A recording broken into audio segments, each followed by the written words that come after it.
ওম নমো ভগবতে বাসুদেবায় নমঃ। নমস্কার, গীতাঞ্জলি লাইফস্টাইলে সবাইকে স্বাগত। আমরা আমাদের প্রতিদিনের জীবনে ভবিষ্যৎকে নিয়ে বড্ড বেশি চিন্তায় থাকি। এখানে শ্রীকৃষ্ণের বিশেষ কিছু বাণী তুলে ধরা হলো, যেখানে আমরা ভবিষ্যতের কথা চিন্তা না করে বর্তমান জীবনে কিভাবে আনন্দে নিজেদের রাখতে পারি।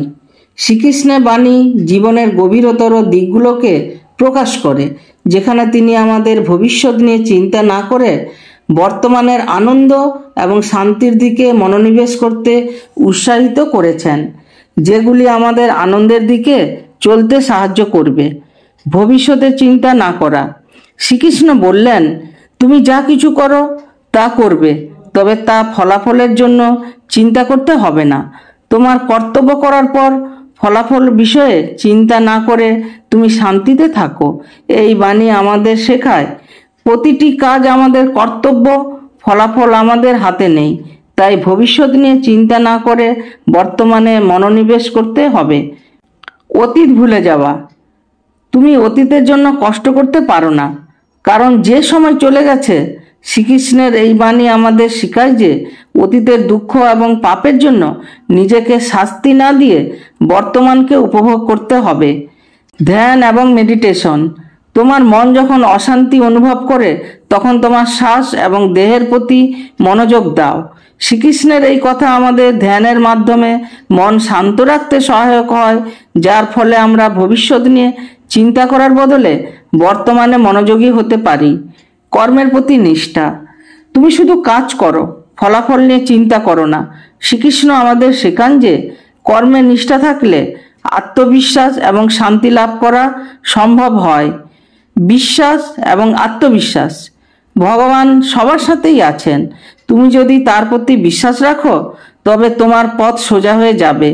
এই বাণী দ্বারা শ্রীকৃষ্ণ আমাদের শেখান যে ঈশ্বরের প্রতি বিশ্বাস রাখলে আমরা ভবিষ্যতের দুশ্চিন্তা থেকে মুক্তি পেতে পারি। অগ্রগতির জন্য সময়। যে কেউ ঈশ্বরের পথে চলে সে কখনো হারবে না। এই বাণী আমাদের মনে করিয়ে দেয় যে ভবিষ্যৎ নিয়ে দুশ্চিন্তা না করে একে একে প্রতিটি দিন সঠিকভাবে কাটানোর চেষ্টা করতে হবে।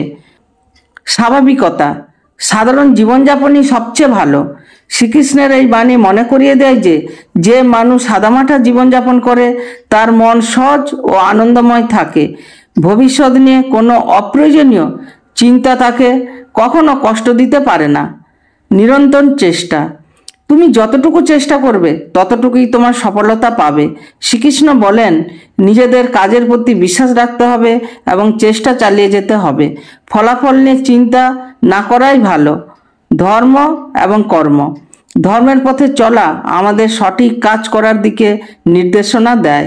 শ্রীকৃষ্ণ মনে করেন ধর্মের পথে চলা জীবনকে শান্ত এবং সঠিক দিশায় পরিচালিত করে, যেখান থেকে ভবিষ্যৎ নিয়ে উদ্বেগ দূর হয়।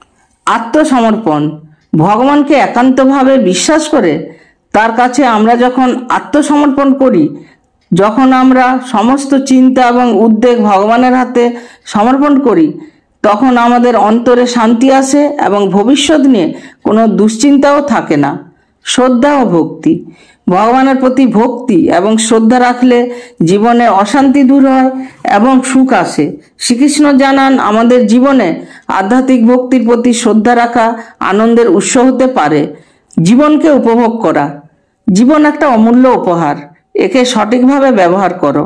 শ্রীকৃষ্ণ আমাদের জীবনের প্রতি শ্রদ্ধাশীল হতে শেখান এবং আনন্দে থাকার জন্য প্রতি মুহূর্ত উপভোগ করার উপর জোর দেন। সৎ উদ্দেশ্য। যতদিন তুমি সৎ উদ্দেশ্যে কাজ করো ততদিন তুমি সঠিক পথে থাকবে।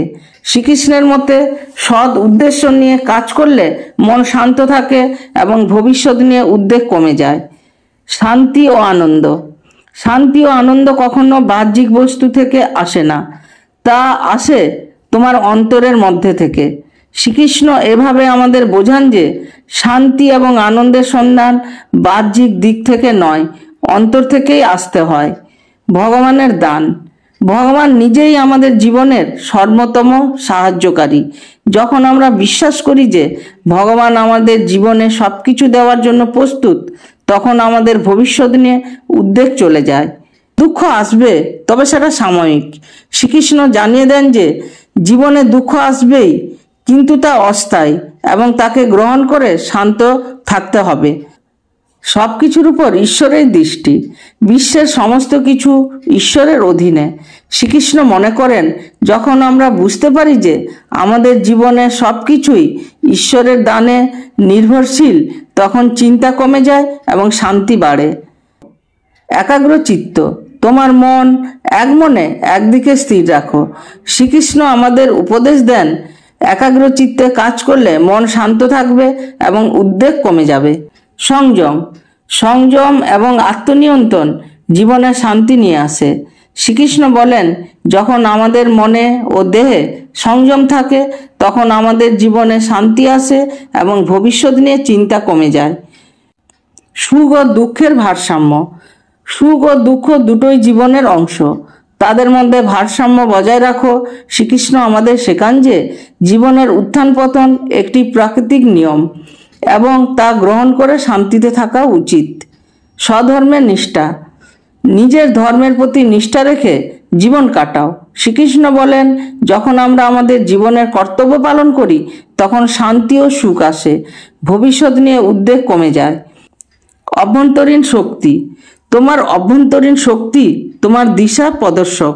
শ্রীকৃষ্ণ আমাদের শেখান যে আত্মবিশ্বাস এবং অভ্যন্তরীণ শক্তির মাধ্যমে আমরা নিজেদের ভবিষ্যৎ সৃষ্টি করতে পারি। দ্বিধা পরিহার করা, দ্বিধা মনকে অস্থির করে, তাই সিদ্ধান্ত নিতে দ্বিধা করো না। শ্রীকৃষ্ণ বলেন, দ্বিধা আমাদের জীবনকে অস্পষ্ট করে দেয়, তাই সিদ্ধান্ত নেওয়ার পর শান্তিতে থাকা উচিত। পরিণাম সম্পর্কে চিন্তা না করা, তোমার কাজের পরিণাম সঠিক না হলেও তুমি কোনো চিন্তা করবে না। শ্রীকৃষ্ণের মতে ভবিষ্যৎ নিয়ে উদ্বেগ না রেখে আমরা আমাদের কাজটা সততা ও নিষ্ঠার সঙ্গে করতে পারি। আধ্যাত্মিক জীবনের মনোনিবেশ, আধ্যাত্মিক জীবনে মনোনিবেশ করলে চিন্তা দূর হয়। শ্রীকৃষ্ণ আমাদের আধ্যাত্মিক জীবনে মনোযোগী হতে উৎসাহিত করেন, যার মাধ্যমে আমরা সুখী ও শান্তিপূর্ণ থাকতে পারি। সাধনাই সুখের রাস্তা, সাধনা এবং ত্যাগ জীবনের একমাত্র সঠিক পথ। শ্রীকৃষ্ণ বলেন, আমাদের সাধনা এবং ত্যাগের মাধ্যমে আমরা শান্তি লাভ করতে পারি এবং ভবিষ্যৎ নিয়ে চিন্তা করতে বাধা পাব। যথাযথ সময়ে কাজ, তুমি তোমার কাজ যথাযথ সময়ে করো, যখন কোনো দুশ্চিন্তা থাকবে না। শ্রীকৃষ্ণ মনে করেন, যখন আমরা সঠিক সময়ে কাজ করি, তখন ফলাফল নির্দিষ্ট হবে এবং উদ্বেগ কম হবে। নিরপেক্ষ মনোভাব, যখন তুমি সুখে বা দুঃখে সঠিকভাবে নিরপেক্ষ থাকো, তখন তোমার মন শান্ত থাকবে। শ্রীকৃষ্ণ আমাদের শেখান যে পরিস্থিতি যাই হোক, সঠিকভাবে বিচার করে শান্ত থাকা উচিত। সময়কে মূল্য দেওয়া, সময়ই সব কিছুর মূল।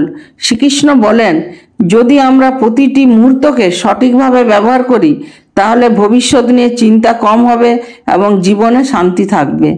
পরিপূর্ণতা, একবার যখন তুমি পরিপূর্ণতার দিকে এগিয়ে যাও, তখন কোনো কিছুই তোমাকে বিচলিত করতে পারবে না। শ্রীকৃষ্ণের এই বাণী আমাদের প্রেরণা দেয়, আমাদের লক্ষ্য হলো পূর্ণতা অর্জন, যেখানে কোনো চিন্তা ও উদ্বেগ থাকবে না। শ্রীকৃষ্ণের বাণী অনুযায়ী ভবিষ্যৎ নিয়ে চিন্তা না করে শান্তিপূর্ণ জীবনযাপনের জন্য বিভিন্ন পথ নির্দেশ করে।